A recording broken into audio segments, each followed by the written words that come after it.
Dariel, a soldier in the Demon King Bashubaza's army, is suddenly fired due to his inability to use magic. His co-worker, Rizit, is equally bewildered. While figuring out what to do next, Dariel rescues a young woman named Marika from a great ape. As thanks, she takes him back to Locke's village to meet her parents. Dariel is careful not to reveal himself as a demon. When Marika learns Dariel's story, she is angry on his behalf, and she invites him to stay at their house. Dariel is hesitant, but he takes a good, long look at Marika's chest and decides it is his duty to protect the village. The next day, Dariel is invited to join the Adventurers Guild. Dariel knows that the paper is harmful to demons, but to his surprise, the registration is successful, revealing that he isn't a demon but a human. Dariel was adopted by the former Demon King, Grandriza, and was raised as his own. Now, he lives in a human village. Marika's father, the guild head and village chief, teaches Dariel Aura, a power innate in all humans. To his shock, Dariel is proficient in all 4 types: slash, sting, hit, and block.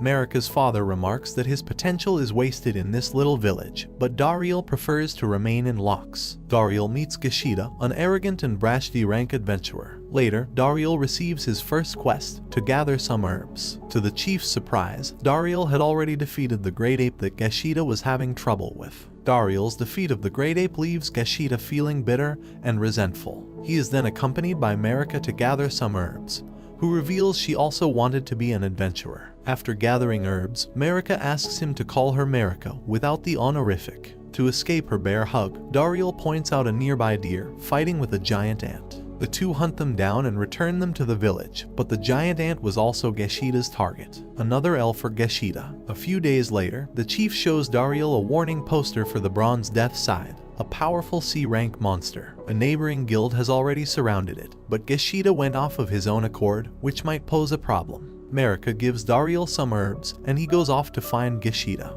He finds the forest destroyed, and the adventurer is nowhere to be found. He sees Gashida being chased by the Bronze Death Scythe, whose namesake hardy skin is impervious to arrows. Dariel defends Gashida, who is surprised by his aura's strength. When his sword is shattered, he uses a broken shard as a projectile, killing the monster. He then treats Gashida's wounds with Marika's herbs, and he reminds him that everything is connected, and nothing is useless. The next day, Gashida begins treating Dariel with respect. Meanwhile, the Demon King Zeviance was routed by the hero's party, and she blames their no-name side character assistant. Droys suggests that they bring back Dariel, who was always competent and cared for their well-being.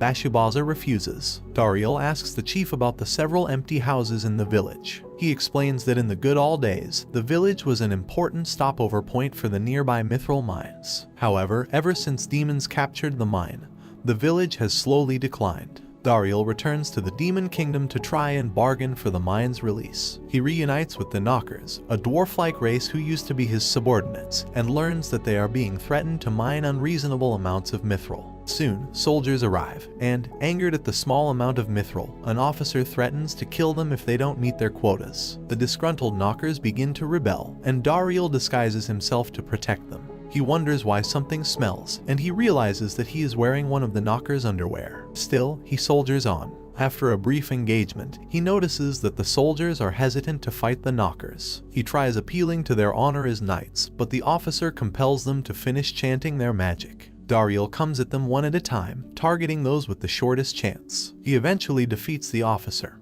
who explains that he was only appointed to the mine because he got along with Bashubaza. Dariel makes him bald and tells him to resign. The Knockers follow Dariel back to Locks. With the chief's help, they integrate the Knockers as guides for the mithril mines. Soon, Locks returns to its days as a bustling town. Marika runs to hug Dariel, but she knocks him out instead. Basbarz's ambitions of building a bomb with mithril are thwarted due to Dariel's actions. The Demon King herself reprimands him and forces him to apologize, remarking that he should act more like Dariel, kind, talented, and astute. This only fuels Basbarz's resentment. Meanwhile, Marika nearly asks Dariel to be the father of her children, but he sees Gashida arguing with another adventurer. The adventurer introduces himself as Fitbiton of Campbell Town. They talk down to Dariel and Gashida since they are only D-rank adventurers, but they are stunned to learn Dariel single-handedly defeated the Death-Scythe Snake, which Fitbiton's party failed to handle. Marika threatens to kill anyone who offends her husband, but when she realizes what she just said, she runs off. Gashida declares that he will marry Dariel, The next day, Dariel meets with Bisfrid, an officer from the Central Guild, and agrees to negotiate with the Knockers on his behalf regarding rights to the mithril mines. Later, he hears a demon's voice and investigates it, and he finds his old friend, Rizit. Rizit says the Demon Kingdom is in disarray without him. He, along with Droiz, wants him to return. Instead, Dariel brings him to meet with Bisfrid to negotiate a transaction for mithril, a resource the demons are desperate for. This alternative would be better than fighting over it, and Bisfrid agrees, despite Fitbitin's violent reactions. Rizit thanks Dariel for his help, and he replies that it would be best if everyone got along, without race being an issue. Later, Dariel is instructed to revive the town's smithy, but he is surprised to see Fitbitin already there. Fitbitin and the Campbell Guild strongarm the smithy away from Dariel. Later, Marika brings him to a strange old man. When the old man sees that Dariel possesses a remarkable aura,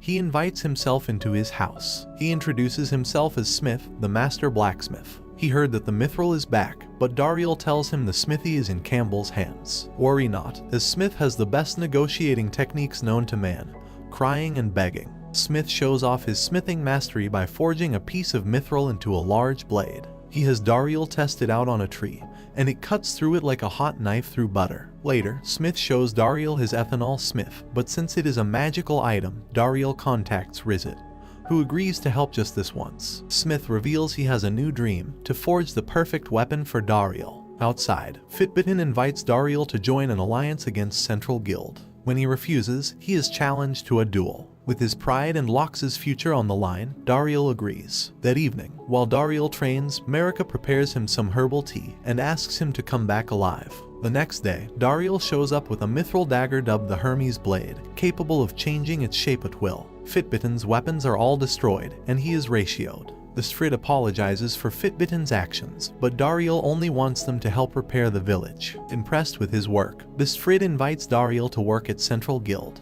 Later, while Dariel relaxes in a sauna, Marika suddenly asks to speak with him. Marika supports Dariel's decision to go to Central, but he replies that he plans to stay in Lox. The two share a steamy kiss, giving Dariel another reason not to leave. Meanwhile, Bashbarza meets with his father, Grandrza. Grandrza reminds him that Dariel was the only reason why demons allowed the young Bashbarza to ascend as one of the four kings. Grandrza is furious that Bashbarza fired Dariel, and he orders him to call him back. However, Bashbarza refuses, asserting that he will rise to the top with his own strength. Grandrza wonders what his old friend is doing now. Marika isn't awake as usual, so her mother checks in on her and finds her in bed with Dariel. The two are still tired from a long night. Dariel tries to keep last night a secret, but Marika's mother already knows. Later, the chief asks Dariel to be the next village chief, as he can think of no one else suitable for the role. Dariel agrees on one condition, that he marry Marika. Marika is overjoyed, and she tackles him outside, where they hold hands, flying in the air. A year later, Lox has become a thriving village. Dariel pays his respects to Smith, and returns home to Marika and his son, Gran, whom he named after Grandrza. Suddenly, Geshida tells them that the hero is coming to town. Dariel meets the hero, Lady, and her party members, Sesha, a lancer, and Sadom, a shielder. Lady is here to procure a set of mithril armor, key to defeating the Demon King. When she enters Dariel's house, Dariel allows her to coddle Gran. Immediately, Gran starts smothering himself into Lady's chest, causing Dariel to nod and say, "He truly is my son." Thanks for watching. If you enjoyed this and want to see more, please make sure to drop a like and subscribe to the channel with notifications on so you never miss a future video. And until next time guys, take care.